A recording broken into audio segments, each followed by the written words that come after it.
Are you a true crime advocate? Are you passionate about uncovering the truth and bringing justice to victims? Do you love the paranormal and spooky tales?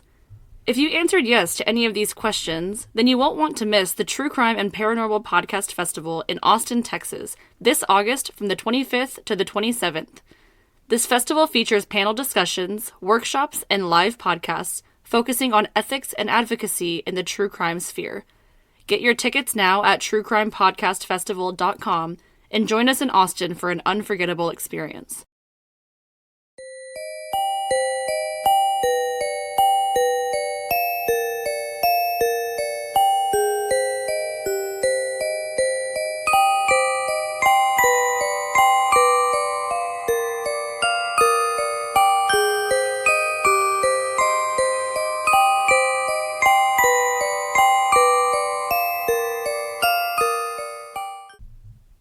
Hello. Hello. Hi. Whoa, that was really different. That was different. It's a little different. You're like, hello. Like answering a phone. Yeah. Hello. Yellow. That's all I say. Yeah. Or I like to say henlo. You know what I fucking hate? People go, talk to me. Like, fuck you. Like, that's what I'm gonna do. Like, you Yeah, know I'm gonna do talk that. to me. I hate that shit. Yeah. Like, are you fucking James Bond? Yeah. I just want to sometimes just say, go for co. Go for go. Welcome back to another episode of Diagnosing a Killer. I'm Koelle. And I'm Kenna. Lovely to see you all. Lovely to see you all. You guys all look so beautiful today. Yeah. Keep doing what you're doing because you look fantastic. Honestly. Yeah. Goals. Mm-hmm. Everyone should just be, like, super self-caring now. Yeah. Because our last couple episodes have just been all about, like, the feels. I know. Yeah. Really about the feels. I fucking cried last week or earlier this week. I cried today. I don't. I cry every day, but on the podcast, I mean. Yeah, it was a little intensified. Yeah, for sure. I think it's just like the weirdness in the weather for me. Seriously. Some things are a little out of my, I guess, normal routine and just adjusting. Yeah, honestly. same. I was listening to a different podcast earlier today, and it's like their most recent episode, and they said that it's like off and on, like still snowing. They're in like Tennessee, I think, and they're like, God, like the weather's got so nice, and then it fucking snowed today. Like, what is that about? Like, I couldn't imagine that because, I mean, it's like rare if we see snow once a year, Sure, yeah. and it's not even fucking snow. It's No. like sleet, and then if it sticks, it's very rare. It's been cold the last like 2 days. I love the cold though. I obsess over the cold. I want the cold to be here for forever. And it's like late March, which is kind of unusual. I'm a big fan of the cold too, but it hasn't really. I mean, it's like 60 degrees. It's not like actually cold. Like other people are like, Yeah. damn. It's like you think No, that's cold? it's not like it's not like it's in the 30s. In the 1930s. Ooh, okay. Well, what do we got going on? You guys obviously heard about the True Crime Paranormal Podcast Festival happening in August. We are going to be there as hosts. We're super excited to meet everybody and maybe have a panel. Maybe? Question mark. We don't know. Not sure yet. Not sure. We're definitely going to have merch. And at our booth, if you sign up for our Patreon, you might get some free goodies. Ooh, yeah. I forgot Yes. about that. Speaking of Patreon, we do have those tiers set up for everybody. Just as a reminder, a $20 Patreon donation gets you ad-free episodes as well as all of the goodies. And then $10 and $5, you also get goodies as well. And email us at diagnosingakiller@gmail.com. If you don't already have us on social media, we are at Diagnosing a Killer everywhere with the exception of Twitter. That is at Killer Diagnosis. And of course, we have the website, diagnosingakiller.com. And you can find all that information on our website at diagnosingakiller.com. Yeah, it's looking really good. Thanks. I'm excited about that. We need to put an About Us tab on there. But, Because you guys always want to know about us. yeah, because it's all about us. Of course. There is a resource tab on there where you will find the National Suicide Lifeline, Trevor Project, Veterans, Outreach Program, and things of the like. So, yes. Yeah. But of course, if you have an emergency, you dial 911. Yeah, of course. And just lastly, I just want to say shout out to all the podcasts that have reached out to us and told us that they like what we're doing. That's also like really cool, not only coming from our listeners, but also coming from other creators. I think that kind of makes me want to like pat myself on the back. And I've had a couple podcasters reach out and say that the website looks really great. So, Cool. Yeah. Well, that's exciting. Yeah. Makes me feel good. It's just a little feel good, what day is it? Feel good Wednesday. Feel good Friday. Well, yeah, go for it. Goat head. Today we are going to be talking about Mark David Chapman. Okay. Do you know who it is? It sounds familiar. Okay, you will. You'll know. Oh, okay. Content warning, this episode depicts scenes of domestic violence, drug use, and suicide. Although these topics are described in a sensitive manner, the subject matter may still be disturbing. If this episode isn't for you, we encourage you to find another one of our episodes. Remember that your mental health is important to us, and we love you. We love you. Bye. That was a really cool, like...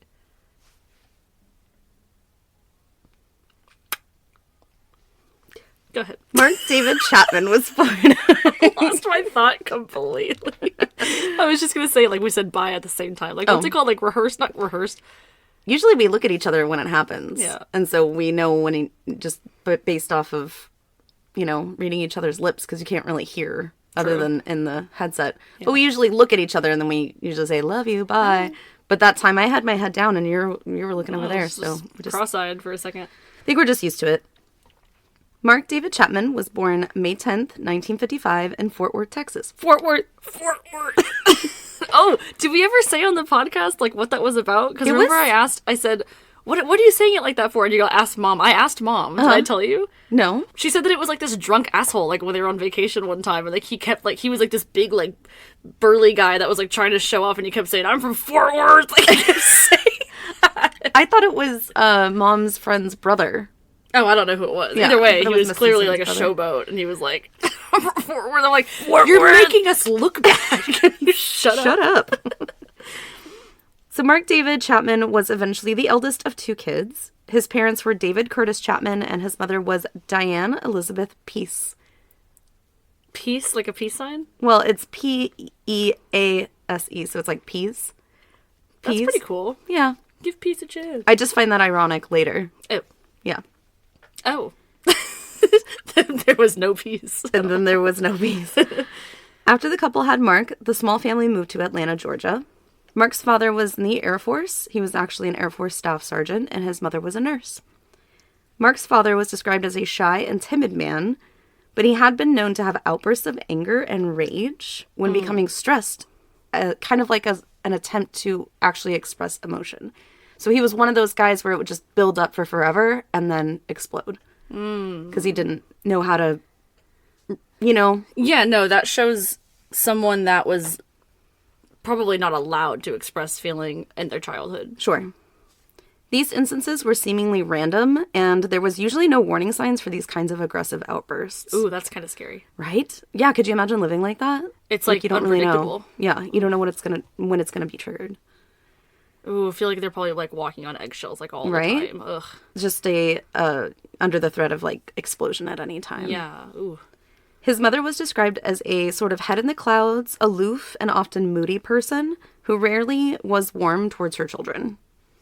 Okay, like, just with those comments about both of them, like, I feel like they both have mental illness. Sure. Like, based on their... Yeah. Maybe not the dad. Maybe he just had, like, a stunted emotional growth, but the mom, like, that sounds like dissociative to me. Right, exactly. I was going to say that. Dissociative disorder of some kind. While Mark was growing up... Jesus Christ. While Mark was growing up, his father would become physically abusive towards his mother. Oh. It's not entirely clear whether or not his father was abusive before Mark was born. So they might have had domestic violence situations before Mark was born. Again, he's the eldest. It didn't describe whether or not there was a family history of that before Diane had children. So do you think that maybe he might have been abusive while she was pregnant with Mark? So, not confirmed. Okay. However, it wasn't really noted anywhere that David was physically abusive to the children. Okay. But Mark does remember hearing screaming in the middle of the night as his mother was being assaulted. Oh my God, that's awful. He would often lay in bed, and for many years, he wished that he had the courage to rush in and save his mother. Oh my God, how helpless. After years of listening to this abuse regularly, Mark would eventually gain the courage to confront his dad in the middle of the night. And he does remember physically pushing him or forcing his father off of his mother. Or at least in his mind. At this point, he's like 5 or 6. That's gotta be, like, really traumatic. Mark would say later in life, quote, "I'd wake up hearing my mother screaming my name, and it just scared the fire out of me. I'd run in there, and I just wanted to make him go away. Sometimes I think I actually did try to push him away," end quote. It's a baby. Yeah. So by age 7, Mark's younger sister Susan would actually be born, which, again, looking at the timeline, she was likely assaulted while she was pregnant. I doubt the dad took off 9 months, you know? Yeah, he wasn't just like, oh, okay, like, I'll just, like, I'll just not be upset with you not anymore. be a dick, for 9 months. Which is really, really sad. Around this time, Mark would begin to obsess about thoughts of shooting his father to save his family from the abuse. Oh my gosh. And he's like 7 years old. Yeah. But clearly he has knowledge of what it means to shoot someone. Whether Right. he saw it on TV or he saw it with his parents, you know, Right. God forbid. Ugh. He began to fantasize about controlling a group of, quote, little people that resided in the walls of his room. Okay. Sounds... Vaguely similar to our last episode. Yeah, and it sounds, I'm sure all the listeners by now have gathered what that means. Potentially schizophrenia disorder? Maybe. Schizophrenia spectrum? Sure, yeah. Especially if it's abnormal behavior, visual hallucinations, it's something that is not or could be described as imaginative play. Yeah. He would often talk to them and order them around, and of course they would do all of his bidding. He said, quote, I used to fantasize that I was a king, and I had all these little people around me, and that they lived in the walls, and that I was their hero, and I was on their newspaper every day, or I was on their TV every day, and that I was really important. They all kind of worshiped me. You know, it was like I could do no wrong. Sometimes when I'd get mad, I would blow some of them up. I have this push button thing as part of the sofa, and when I'd get mad, I would blow out part of the wall, and a lot of them would die. But the people would still forgive me for that, and you know, everything would get back to normal. It's just a fantasy I had for many years, end quote. Now that sounds like narcissistic personality disorder, because that's like a grandiose sense of self. Like, I'm up here and you're down there. But that's also really young. It is. Huh. I think it's more of like, you know, this kind of this parallel between being like a king or a god. And that's definitely a theme that we'll see later as well. And I really do think it is because he, you know, clearly his dad had a certain type of temperament. Yeah. And he ruled the house. It's the control thing, right? Yeah, and he probably feels so powerless at home, then he, like, creates this, like, imaginary world where, like, he has all the power. Exactly. Like, all of the power. Oh, that's really sad. And it's also really fucking detrimental. Like, that, fuck that dad for, like, doing that. I know. It's like, you know, and it really, really just goes to show, like, the nurture versus nature thing. Like, the nurture with that, had he treated his children and his wife appropriately, this, again, we always talk about things that lead up to the horrible crimes. Right. Who knows? Maybe he wouldn't have grown up with that sense of self. He would have grown up being loved and being or an humble. equal. And yeah, exactly. His father would give Mark his first musical outlet in the form of a Beatles record, to which Mark listened to as often as he could. His father would also gift him a guitar one year, and often had Mark practice on Boy Scout trips, like around campfires and stuff. Mark took to playing easily, and it became very natural to him. Mark was inspired by John Lennon and many similar musicians popular at the time. By the time that Mark began high school, he began to be severely bullied. He wasn't an athlete by any means, and he would often be made fun of for his weight and uncoordination. Feeling a lot of social pressure, Mark would start skipping school and abusing drugs. Oh. He did this for the first 2 years of high school, and on one occasion he ran away from home and tried living on the Atlanta streets. Wow. However, he would return home just after 2 weeks. He just really didn't want to be home. Damn. Like, living on the streets is better than being home in his mind. And he's like 15, 16 at this time. He's a kid. Poor kid. In his junior year of high school, Mark partook in some LSD, and he would have a terrible trip. Oh, no. The cops were called, and Mark was picked up and put into a jail cell to sober up. David went to pick his son up the next day and became emotional in front of Mark while he expressed his concern for his son's health and behavior. So it's like, you've only ever abused mom in front of me. You've only ever been kind of this tyrant type dude. Well, on occasion, because other than that, he was very soft-spoken, right? Yeah. But now it's all of a sudden, I pick you up and I'm bawling my eyes out. It's a manipulation tactic. Telling you. It's, oh my God, how could you? I feel so bad for you. Like, that you're doing this to yourself. How could you do this? Like, it's never like, wow, maybe my actions caused his reaction. It's always like, why did you do that? You're disappointing me. Well, it could also be that, you know, the dad just, again, harbored all of these feelings, and then it just came out in another type of explosion. Not an anger explosion, but like a a sad, feeling that he had never really expressed before. Or he maybe, like, recognized for the first time that, like, what he did was, like, detrimental. Sure, yeah. I mean, clearly he connected enough with Mark to give him a guitar and, like, want to vibe with him on music, and he took him to Boy Scouts, things like that. So it's not like his father wasn't an active participant in Mark's life. He just it's the unpredictability, I think, is what I'm trying to get at. And he might have a bipolar disorder or something that it's where it's very extreme emotions one way or the other. That's very true. That's yeah. a good point. So this would be the first and only time that Mark would ever see his father cry in his entire life. And it really profoundly affected Mark. Yeah. So this would be around like 1970, 1971. After a falling out with some of the only friends that Mark had at the time, he had actually become extremely depressed. He knew that he only had two choices, which was continuing his life of deep, dark depression or turn to God. Mark threw himself into religious text and became a born-again Presbyterian. Really? Wow. Yeah.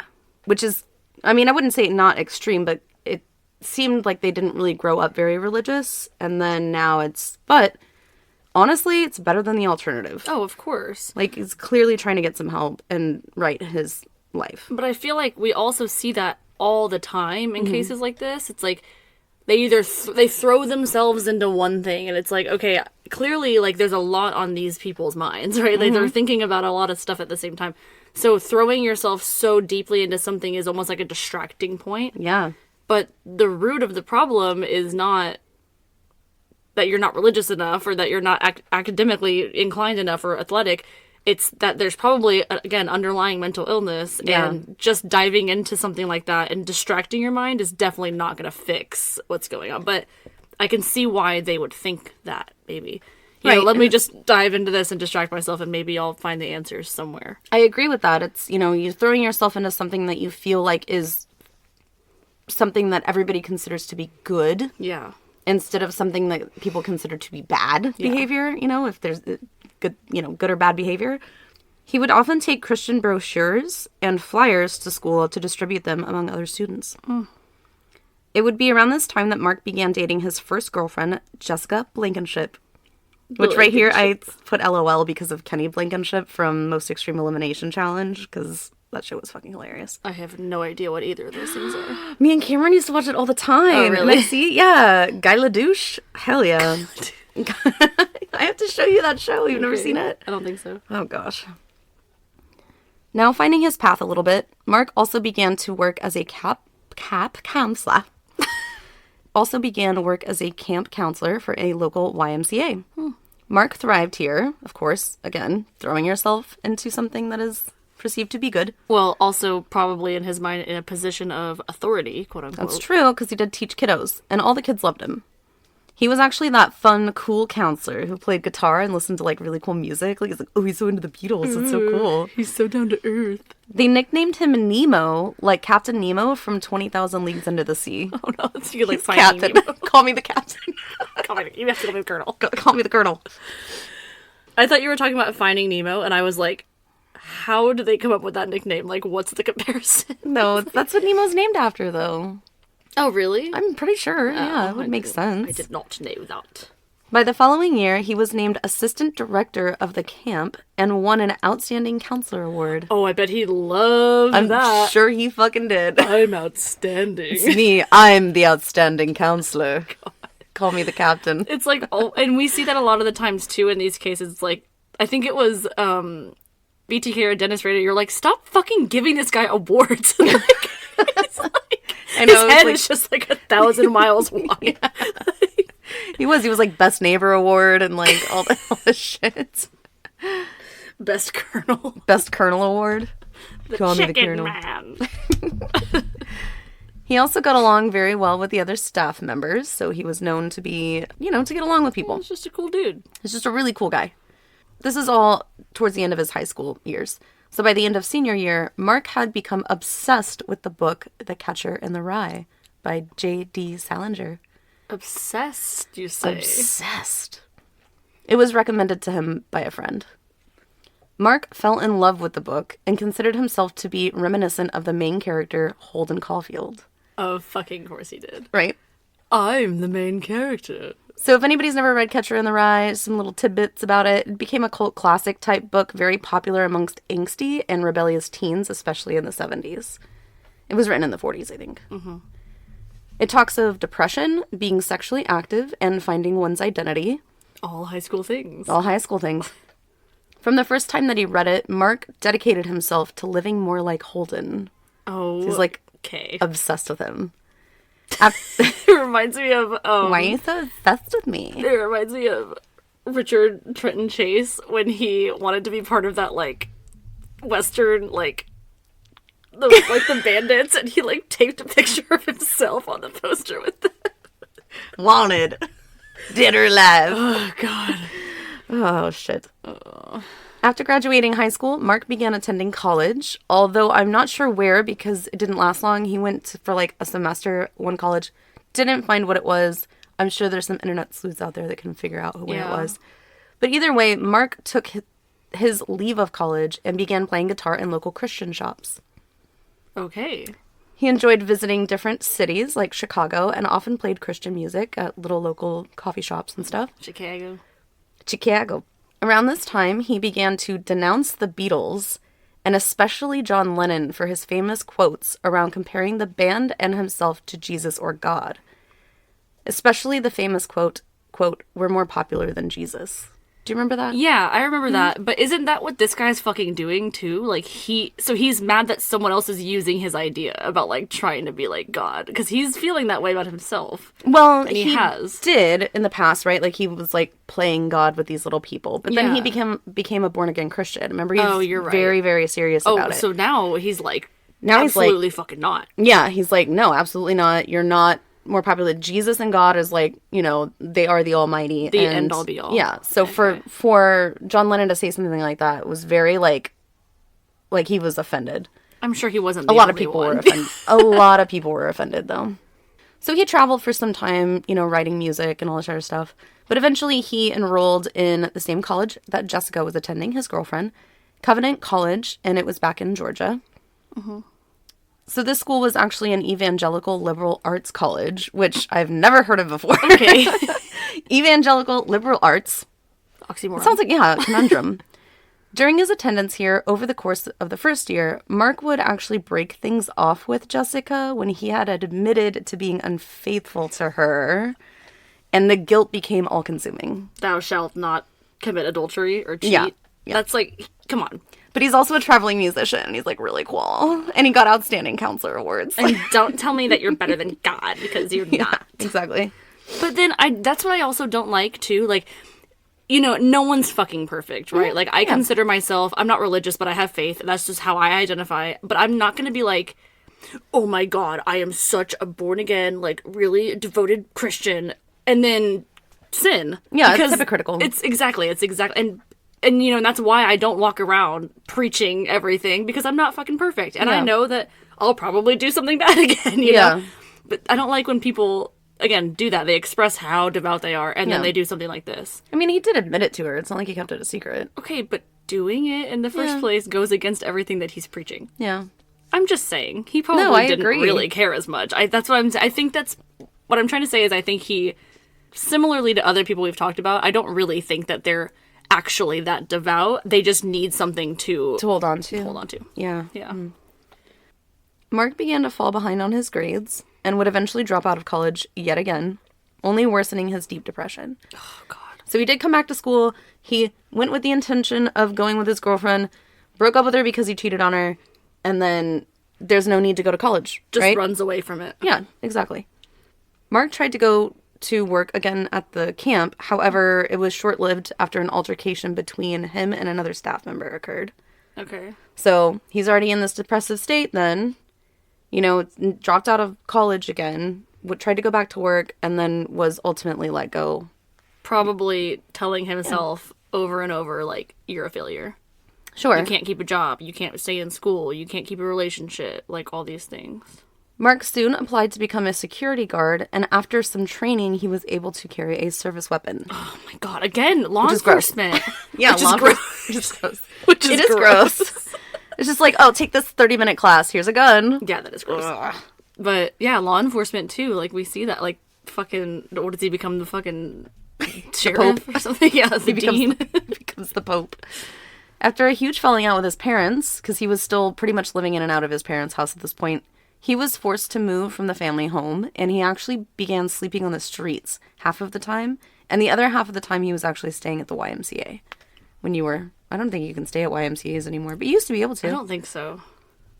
Mark was likely at his worst rock bottom when he bought a one-way ticket to Hawaii. He was houseless, kind of working, not really, and then has a weapon, and now he's going to Hawaii. Now he's going to Hawaii. Okay. Makes sense. I mean, that's exactly what I would do. I don't know about you. Mark, while in a car that he parked in a parking lot, attempted to commit suicide by carbon monoxide poisoning. Oh my gosh. Yeah, he bought a one-way ticket to Hawaii. He didn't want to come back. This is while he was in Hawaii he did this? Oh my Like, he immediately went to Hawaii and attempted suicide. I wonder, I mean, just the thought process there. Like, why did he go so far away? I don't know. Maybe because he didn't want his parents to, Maybe he didn't find want to be out. found, yeah. Yeah. That's sad. However, the garden hose used to attach the exhaust pipe melted after Mark passed out, which in turn saved his life. So he was, like, committed. Yeah. Like, for sure. And it was, like, an accident that he did. That he survived. Oh, my gosh. A bystander came across Mark in his car and called 911. Mark was transported to the hospital, and although he would recover, he would be admitted to a psychiatric hospital for evaluation. Good. So at the hospital, Mark would be diagnosed with severe depression by a psychiatrist on staff. After his discharge, Mark began to work as a custodial engineer within the hospital. Remember we talked about fluffing resumes? That's exactly what I thought about. Custodial engineer. Good for him, though. While working at the hospital, Mark would find that his mother was actually divorcing his father, and that Diane would eventually move to Hawaii to be closer to Mark. Wow. So she just, like, dropped that on him, like, randomly? Yeah, it's kind of like, oh, shit, like, you didn't divorce this piece of shit while we were children, but now that Yeah. we're all moved out of the house, go for it. Now you fucking come to terms with it? Yeah, because you're the only one that's, there Yeah, no, dealing it's with like it. Richard Chase's. I listened to that episode recently. It's like Richard Chase's parents. Like, they waited until the kids were in high school and they finally fucking decided that they didn't like each other. I'm like, you guys have been at each other's throats since, like, before I was born. Just rip the Band-Aid off. Yeah. So yes, Diane moved to Hawaii to be closer to her son. I bet she was like, fuck this, I'm out. I'm out. You're living in Hawaii, bro? I'm fucking meeting you up there. Let's What go. you doing? Fuck this piece of shit. In 1978, once Mark saved up a... So in 1978, so this is a few years after he had been working at the hospital, once Mark had saved up quite a bit of money and feeling optimistic and pretty good at this point in his life, he decided to travel the world after being inspired by the movie and book Around the World in 80 Days. Huh. Interesting. The trip was to last 6 weeks, and he would visit Singapore, Tokyo, Bangkok, Hong Kong, Seoul, New Delhi, Beirut, Geneva, London, Paris, and Dublin. Jesus. In 6 weeks. Jesus Christ. That's a lot of places. Well, he also went from, like, not having somewhere to live, like, barely making any money, Yeah. to, like, now traveling the world, living his best life. I feel like that's kind of inspirational. That's kinda I just cool. want to do that. Yeah. I mean, Also, I didn't mention this earlier, and I'm not sure if it's like this today. Anybody that's listening in Hawaii, please let us know. But when I went, when I was 15, we had like a tour guide that took us across like the whole island, and they had like their government, if you will, or like their community sets up tents in their city parks for the homeless. oh, no, And it's free. Like they, as opposed to like what we do here, like we tear down things like that. Like Yeah, they put them up, and like awful. they put up tents in the parks, and the parks are fucking beautiful, of Yeah. course. And I thought that was really interesting. I was like, okay, like that's at least if someone's gonna be on the street, this tiny sliver of silver lining is that they at least have shelter. Yeah, right? absolutely. So I thought that was really, really cool that they do that. That's nice. I don't know if they do that anymore, but they did. Born and brewed in Southern California since 1963, the Coffee Bean and Tea Leaf has always been passionate about connecting loyal customers with carefully handcrafted products. Their coffee master, Jay Isaias, only selects the top 1% of Arabica beans from the world's best growing regions, giving customers the best quality products every time. Whether you're looking for a dark roast to liven up your day or a soothing tea to relax into the night, the Coffee Bean and Tea Leaf has it all. Click the link in our show notes today to save $15 off your first purchase and get sipping. While on this trip, Mark would actually begin seeing his travel agent, Oh. Japanese-American Gloria Abe. Okay. The two would quickly marry in June of 1979. How many times have we said that sentence in the whole love time it. we've been doing this? We should make a t-shirt that says, the two would quickly marry. The two would quickly be married. Oh my gosh. Oh, they always marry so fast. They do. When Mark returned back to work after his trip, he would actually begin working isolated in the printing / kind of office room. Okay. So he just like made copies and shit. Making copies. Making copies. You don't, okay.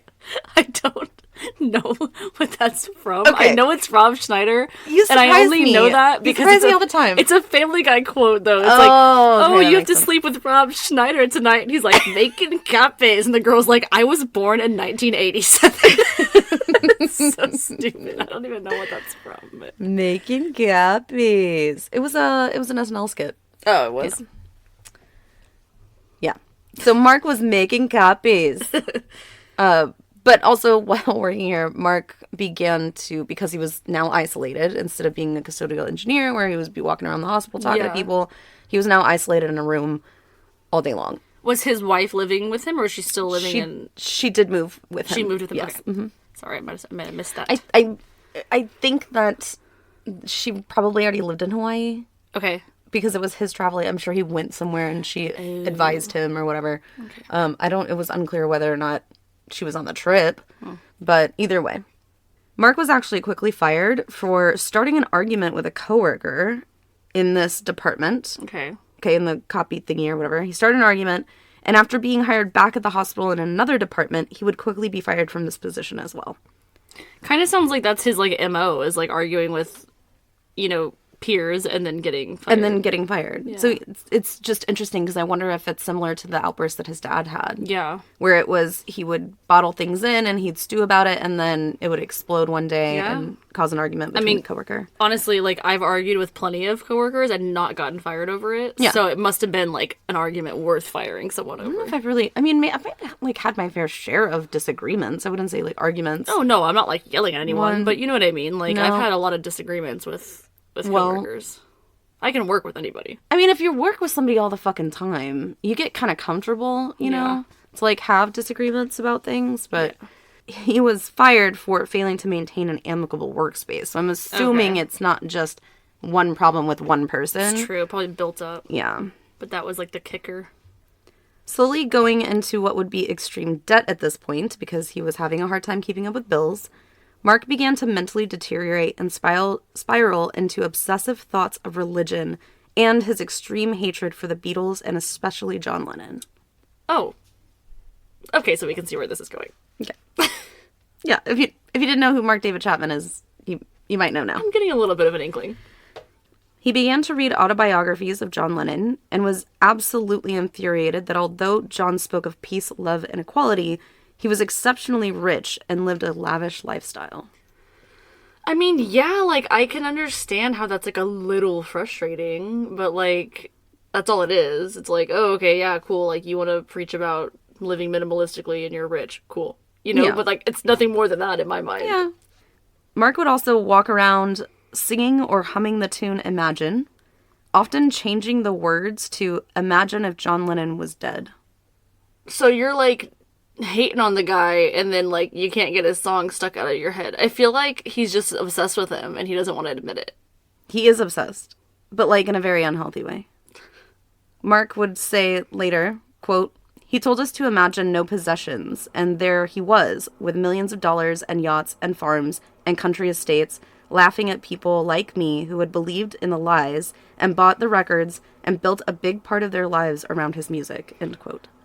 Again, like, I get how that can be frustrating, like, if you want to think that, but it also sounds like he's making a lot of fucking assumptions about John Lennon. Like, he's saying that, oh, maybe he's just sitting over there with his fucking caviar and his silver spoon. Like, how do you know that he's not, like, actively participating and helping these communities that he's talking about? I don't know. Yeah, but, I mean, he has a mental illness, kind of. I know. I mean, that's really what it is. I'm like, this makes no sense. This makes no sense. Yeah, because he has a mental illness. It's just hard for me to go there in my mind because, and I always think the best of everybody.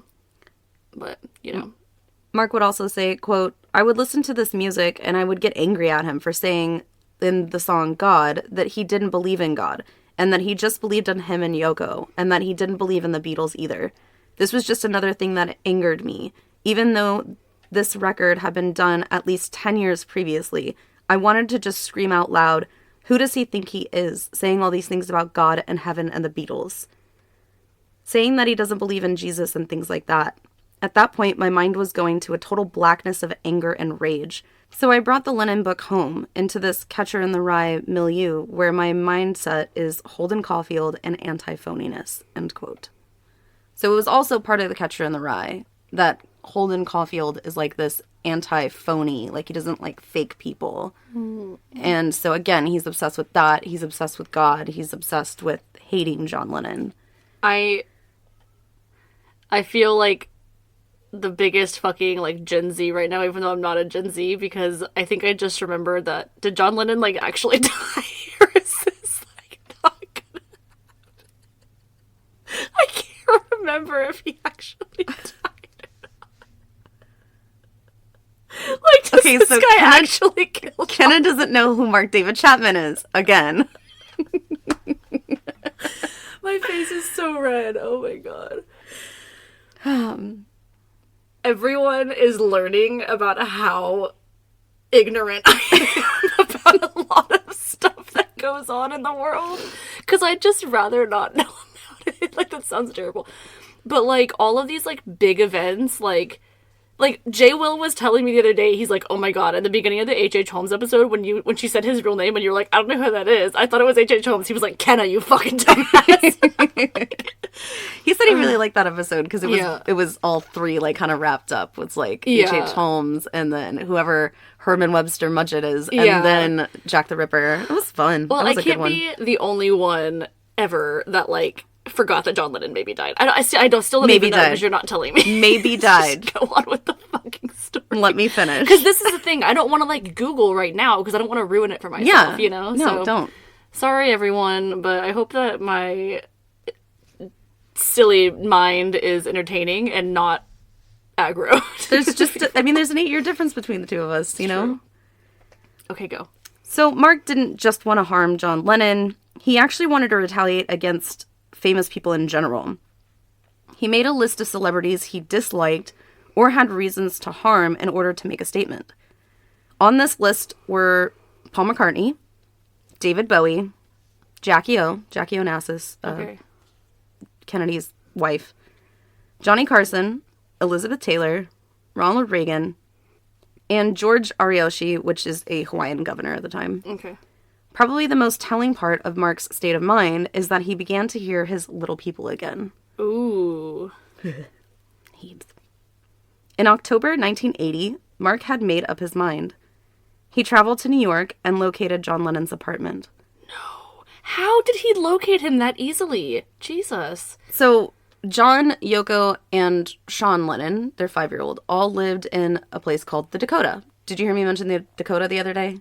Yeah. Isn't that funny that you had said that you left that business card at the Dakota? Or at Dakota? And I was like, that's so weird. I'm researching a case where somebody lives at an apartment complex called the Dakota. And very famous rich people lived there. Okay. It was like a place where you could easily... It's like Hollywood Boulevard or some shit. That's true, because, you know, I could point out, like, Tony Parker's old house and, like, George Strait's house. Like, I know. So this was a really well-known area that paparazzi would hang out to catch celebrities going in and out of their apartments. Okay. It was not a secret. Plus, something like this had never occurred before. After a day or two of mulling over his plans and realizing that he needed ammunition for the gun that he had purchased, because at the time, I don't think you could fly with a gun. Either way, he acquired a gun, but he didn't have ammunition. So he drove to Atlanta to a friend's house to get ammunition. Okay. The friend had no idea of Mark's plans, by the way. He decided not. Huh? I'd hope not. Mark decided that he would then go home to Hawaii instead. So he left. After returning home, Mark told his wife Gloria of his plan to harm John Lennon and how close he came to harming him. Mm-mm. He relinquished his gun and the ammunition to Gloria. And although Gloria was grateful to Mark for telling her, no police or mental health facilities were notified by Gloria of Mark's plan and his clear need for help. She's like, yeah, that's like, don't do that. Oh, No. I'm so glad you're home, honey. Bad. So glad you didn't kill a celebrity today. Anyway. She did encourage him, however, to reach out to be evaluated, and Mark did set an appointment for evaluation for the following week. Okay, that's a long time. A meeting that Mark would never attend. Oh, of course not. On December 6th, 1980, Mark flew back to New York with the intention of throwing himself off the Statue of Liberty. What? Yeah, he was just like, I'm gonna throw myself off the... Because he used to be able to go all the way to the top. Would you really? Yeah. How would... In the Crown.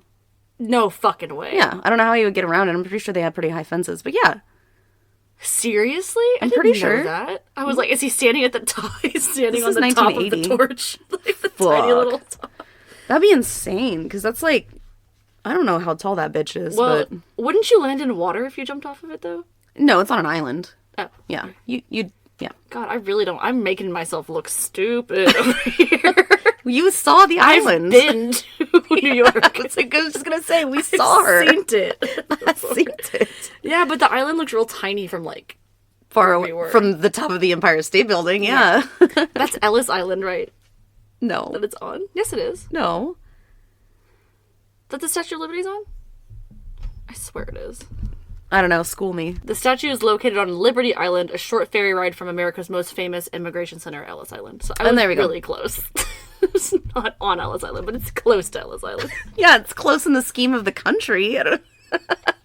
It says a short ferry ride. Okay, a short ferry boat. You get that. Give me that one, please. He would not go through with this plan, and in fact ran into James Taylor. Oh, Do you know who James Taylor is? I know the name. Okay. Ran into James Taylor on a subway the following day. He grabbed James Taylor, throwing him up against a wall, and began to stumble through a tale of him meeting up with John Lennon to discuss his music career. Okay. Like, Also, he's like, I'm going to meet John Lennon, and we're going to talk about, like, guitars and stuff. I guarantee you, in his mind, he's like, oh, divine intervention. God put this celebrity right in front of me so I can do harm or Yes, whatever. who was connected to, like, Lennon somehow. Jesus. Taylor said about the instance, quote, the guy had sort of pinned me up against a wall and was glistening with maniacal sweat. Oh my God. What a sentence. And talking some freak speak about how he was going to do all this stuff. How John was interested and he was going to get in touch with John Lennon, end quote. I'm so sorry. Freak speak. It's terrible. Glistening with maniacal sweat. Is this guy a poet? Yes, he's a fucking songwriter. Of course he is. Never mind. You don't know who James Taylor is. I know the It's okay. name. It's okay. I won't make fun of you. I'm sorry. I feel like super embarrassed. okay. This is why I have like the mental illnesses that I have, because my whole life I have felt dumb because I've been the youngest. No, it's Just nothing like saying. that. Honestly, I feel like this is one of the only cases we've done that is so, like, entrenched in pop culture for the time. So it makes sense. And I don't watch like movies or fucking I'm not woke on shit like that. Like, Yeah. pop culture. I'm just really not.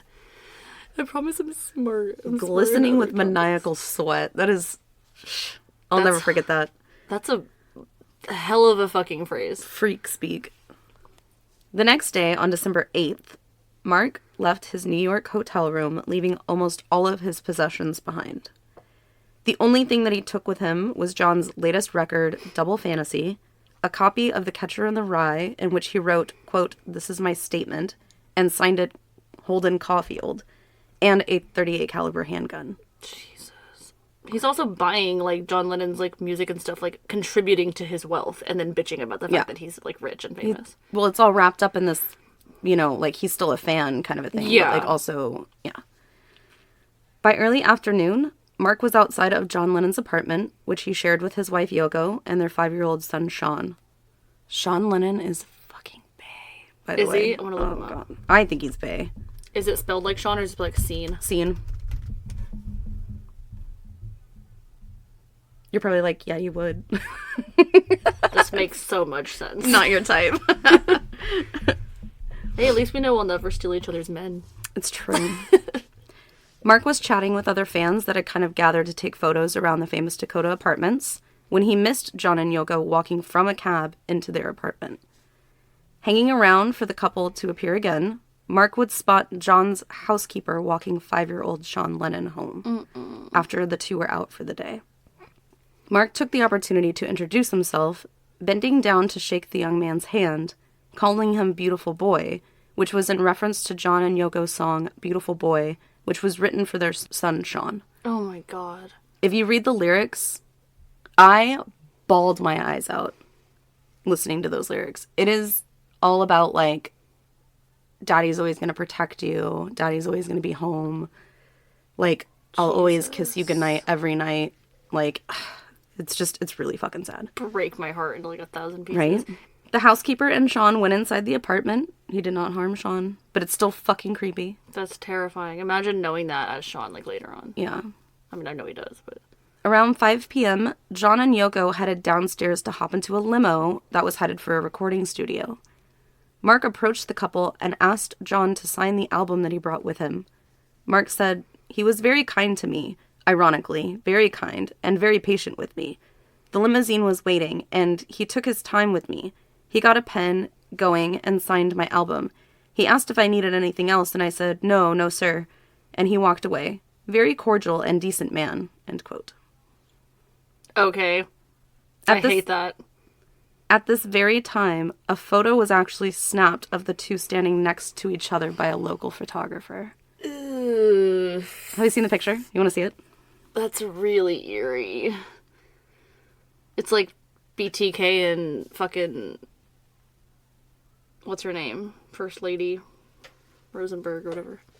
Yes, Rosenberg. Tis Rosenberg. Oh, I've seen that photo. Yeah. So that's Mark David Chapman, and that's John Lennon as he's signing the album. God, that's fucking disgusting. And then, like... Just like mere hours. And then, like, he knows, like, what he's planning on doing. Yeah. And he's like... He went there with that intention. The couple got into the limousine as Mark Chapman waited on the sidewalk. He would wait almost 6 hours. And at 10:50, John and Yoko arrived back at the Dakota. The couple got out of the limo and began to make their way up to the entrance of the building, passing Mark on their way by. I bet he was like, what the fuck are you still doing here? Like, in his mind. Probably. Mark produced a .38 pistol and began firing towards John. John was struck 4 times in the back. Oh. One bullet struck John in the neck, severing his aorta. Oh my gosh. Mark was immediately disarmed by the doorman of the Dakota, and a bystander quickly began to tend to John's injuries. Another bystander yelled at Mark, "Do you know what you just did?" To which Mark replied, "I just shot John Lennon." Ooh. Ooh, I don't like that. I didn't even like saying it.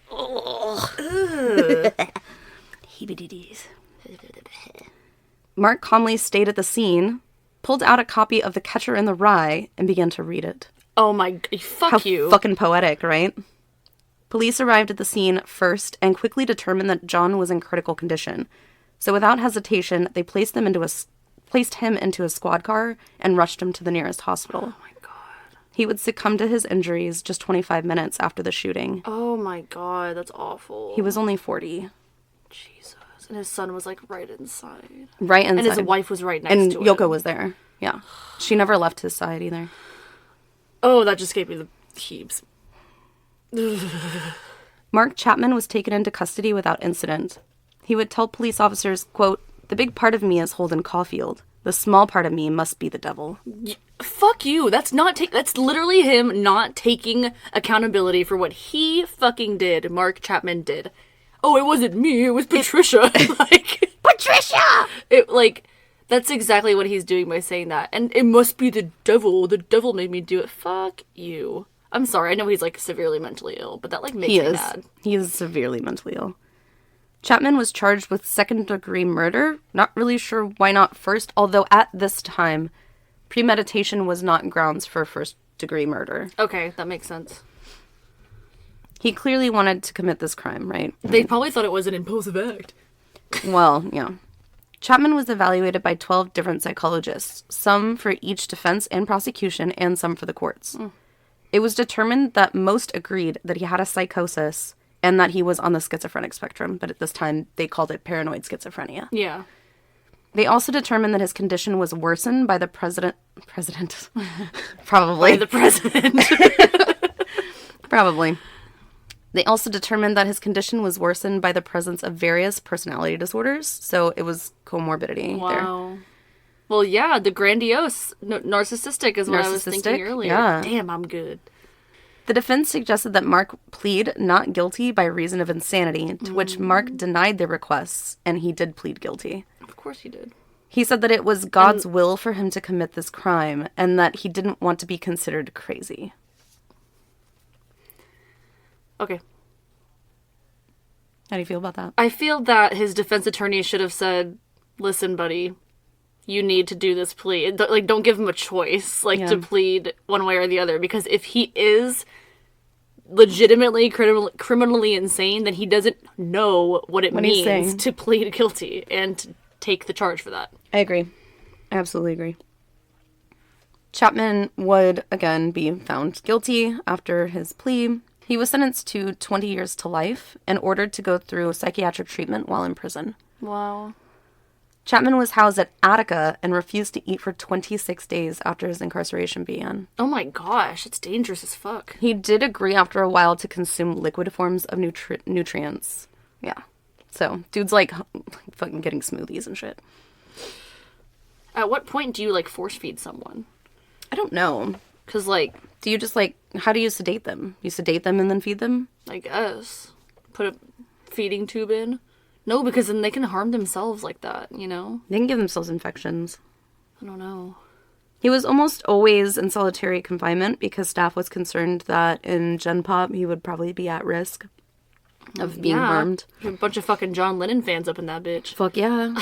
Bunch of fucking Beatles fans. Don't you know every person in prison is a John Lennon fan? He worked in the kitchen sometimes, and he also worked as a legal clerk. His first parole hearing was in 2000, when he stated that if he were to be out, he would immediately look for work and go from church to church telling his testimony in order to lead people to Christ. Until he relapsed on his mental disorder and decided to kill Paul McCartney or something. Yeah, absolutely. I'm surprised he didn't... Not surprised, but it's interesting to me that he didn't try to shoot the wife as well. But then again, I don't think he really cared about witnesses or anything like that. Yeah. His main target was and that's Lennon. all he cared about was I'm surprised she wasn't struck at all. By accident, yeah. Because he was clearly standing behind her. Yeah. In May 2012, Chapman was moved from Attica to, I guess it's Wade Correctional Facility. Gloria would often visit her husband and stayed by him even after his sentencing, and they were actually approved for conjugal visits in 2014. Ew. The couple get 44 hours alone together every conjugal visit. That's a long fucking time. So they stay in this little prison makeshift apartment where they can still be monitored kind of. That's they get wild. Yeah. Isn't that? That was allowed. Still allowed. Chapman has been interviewed multiple times throughout the years. He's actually been interviewed by the likes of Larry King and Barbara Walters. Babwa. Babwa. Walters. Bubba Walters. I'm Bubba Walters. Oh my god, Bob was literally hitting the witty right now. Chapman says about the murder of John Lennon, quote, "It wasn't all totally cold-blooded, but most of it was. I did try to tell myself to leave. I've got the album, take it home, show my wife, everything will be fine. But I was so compelled to commit that murder that nothing would have dragged me away from that building," end quote. Chapman spoke to a parole board once about Lennon's murder, calling it, quote, "my big answer to everything. I wasn't going to be a nobody anymore. I am not going to blame anything else or anybody else for bringing me there. I knew what I was doing, and I knew that it was evil. I knew it was wrong, but I wanted the fame so much that I was willing to give anything and everything to take a human life. This was evil in my heart. I wanted to be somebody, and nobody was going to stop that," end quote. I don't know if I buy the whole... I thought about leaving. You stood there for 6 hours after meeting the guy and still did it. That way you had 6... If anything, you had way longer than that to change your mind. But when it comes down to it, you had 6 fucking hours by yourself standing outside his house to turn around, and you didn't. I don't buy that. I was just going to bring the album home to my wife and then call it a day. No, and then her do nothing. He says that he also resents Gloria for not saying anything when she had the opportunity. That is not her fucking fault, and that is so rude of him to say that. It's not her fault. I mean, well, I we agree. did talk about the fact that schizophrenia spectrum, somebody might not know that they have it. You're completely right, and I agree that she should have said something. I don't agree with him saying... I feel like that's a cop-out. It's not like, taking accountability. Yeah, that it's her fault for not doing she didn't something. fucking... It's like Samuel Little. Well, the police department fucking sucks. That's why I kept killing. Because, if they're not going to catch me, I'm just going to keep doing it. It's their fault for not catching me sooner. Like, no, it's not. It's your fucking fault for killing 93 people. Yeah. In 2022, Chapman was moved to the Green Haven Correctional Facility. Chapman has been denied parole 12 times. Oh, my God. And his next hearing will be in 10 months. What? February 2024. He's still alive? Yikes on bikes. And he has gone to every single parole hearing. He wants to be heard every time. I don't know if they're going to release him. That's 12 times. This will be 13. Has he had psychiatric help this whole time he's been incarcerated? Yes. That's part of his condition. He's like, look, I'm better. Yeah. I think him saying, like, all these things, like, I knew it was evil, it was my answer to everything, like, all these things that he said is him trying to take accountability for his actions. However, he hasn't been really interviewed since Baba Wawa in I think it was 92 or something. Other than that, it's just been parole hearings where he has essentially tried to, again, like I said, take accountability for his actions. Yeah. But that doesn't mean that, like, let me say this. There's no way in fuck he would be able to live a normal life. That's exactly what I was going to say. I think if he got released, he would be killed by the people. He killed John Lennon. Yeah, I seriously think someone else would try to be vigilante and probably harm him. He would have to go into, like, not witness protection, custody, but protective custody of some kind. It's just, it'll never happen. Yeah. It'll never happen. Especially because part of it is that he is getting the help he requires right now. And I don't think a jury would...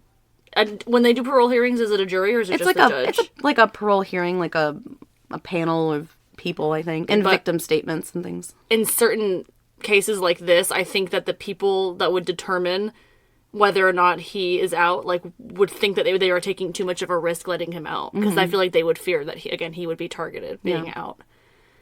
Wow. What a case, right? I feel ignorant. I feel educated. Okay, good. But I don't know, like, here's the thing. Like, I learn things and then I forget them. Like, there is no way that at one point in my life I didn't know that John Lennon fucking died. Mm-hmm. But, like, I have such a bad memory. And I don't know if it's, like, me, like, subconsciously, like, not needing to remember things like that or not caring to remember things like that. I don't know, but...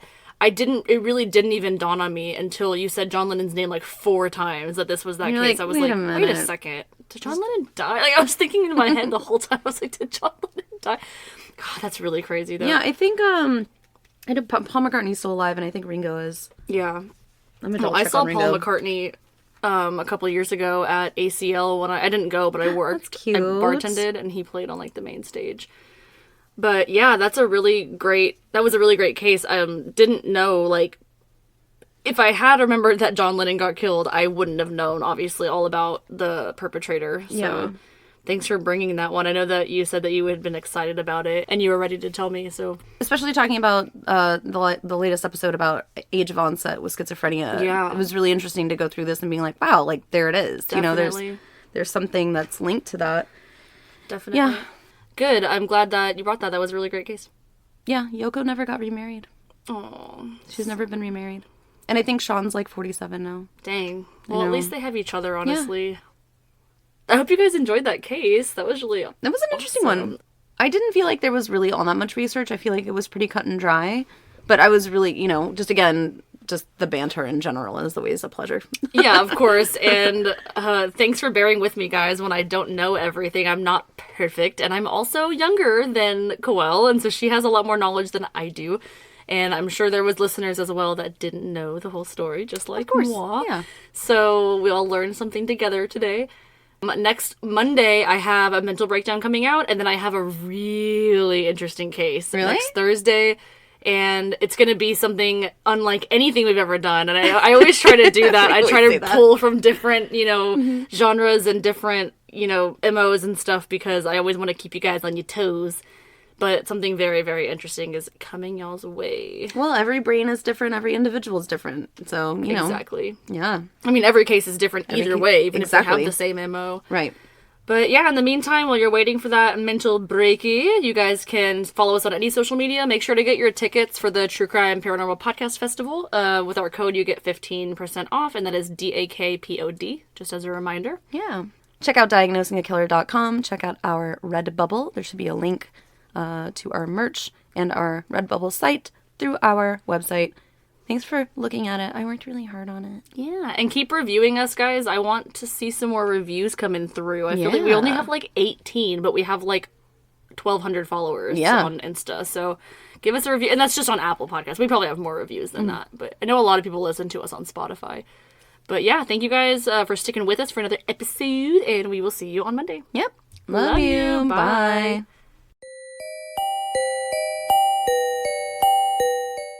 Featured in Vogue, Forbes, and more, Alvarez has the most beautiful and expertly crafted diamond jewelry for that special someone in your life.